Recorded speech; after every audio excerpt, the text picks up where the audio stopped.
এর আগের সরকারের যেভাবে সমালোচনা করেছি আপনাদেরও সমালোচনা করছি। মাহফিলে আপনারা এসে আমাদেরকে বলবেন রাজনৈতিক বক্তব্য দিবেন না, আর আপনারা তো এর আগে রাজনৈতিক বক্তব্য দিয়া তারপরে আমাদেরকে শিখান। এই ধরনের বেয়াদবি করার অধিকার কে দিয়েছে আপনাদেরকে?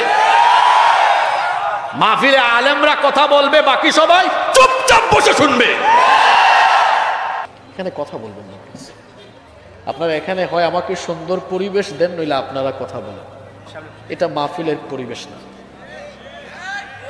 এখানে এত চেয়ারও রাখছেন, এগুলো আমার পছন্দ না, বুঝছেন? মাহফিলে দুইটা চেয়ার রাখবেন বা একটা, সবাই নিচে বসবেন। আর যেভাবে আপনারা এসে বসেন, বৈশা তারপরে এখানে ওই যে আপনারা আবার আমাদের আগে বক্তৃতারও চান্স নেন। বক্তৃতার চান্স নেওয়া, আপনাদের ওয়াজ আমাদেরকে শোনান, আমাদের ওয়াজ কিন্তু শুনেন না।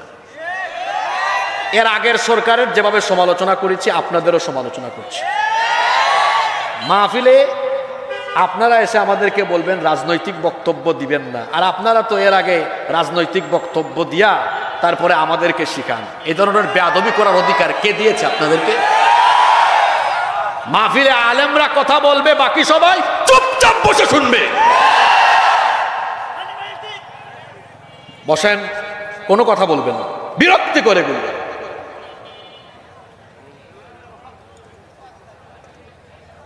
আপনারা যদি আমাদেরকে মুখ খুলতে বাধ্য করেন, কিছু করার থাকবে না। এটা আওয়ামী লীগ সরকারের আমলে আওয়ামী লীগের লোকজন করতো, আমরা বলেছি, ইউটিউবে এগুলো আছে না? তা এখন যদি আপনারাও সেম খাসটা আরম্ভ করেন, আমরা কিন্তু কথা বলা শুরু করে দিব। উঠবেন, নামবেন, কথা বলবেন। এটা কি পরিবেশ ঠিক থাকে? চান্স নেই আর কি। হুজুরের আগে এতগুলা মানুষ তো পায়ে ধরে ধরেও বাড়ি থেকে আনতে পারবে না, পারবে? এই মানুষগুলো এসেছে আপনাদের বক্তব্য শোনার জন্য নয়, এরা এসেছে শুধুমাত্র আল্লাহর কালাম শোনার জন্য। মানুষকে কোরআন শুনতে দেন।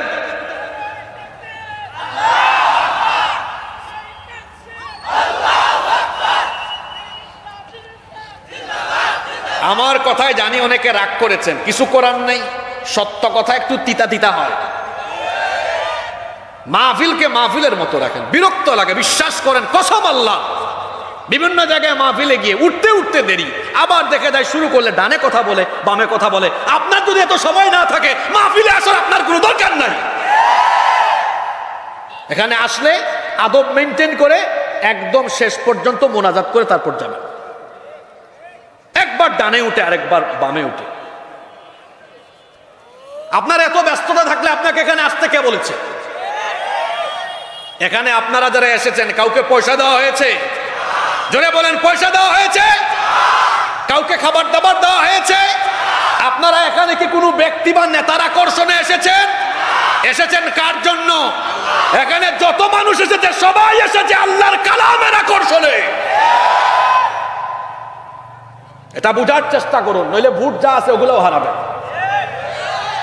শুধু বক্তৃতা করে ভোট নেওয়া যায় না, কিছু কৌশল শিখাই দেওয়া যায়। আপনি মাহফিলে এসে বসে থাকেন চুপচাপ, নিচে বসেন, জনগণই বলবে দেখছো আমাদের কি লিডার।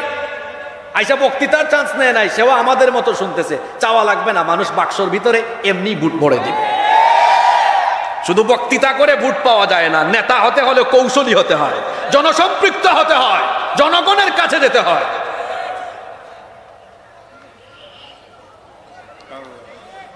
কষ্ট পেলেন আমার কথায়? বিশ্বাস করেন আমরা বিরক্ত হয়ে যাই অনেক জায়গায়। এই যে বসলাম, একজন ডানে উঠবে, একজন বামে উঠবে, পিছনে একজন আলাপ করবে, এগুলো তো পরিবেশ সুন্দর থাকে না।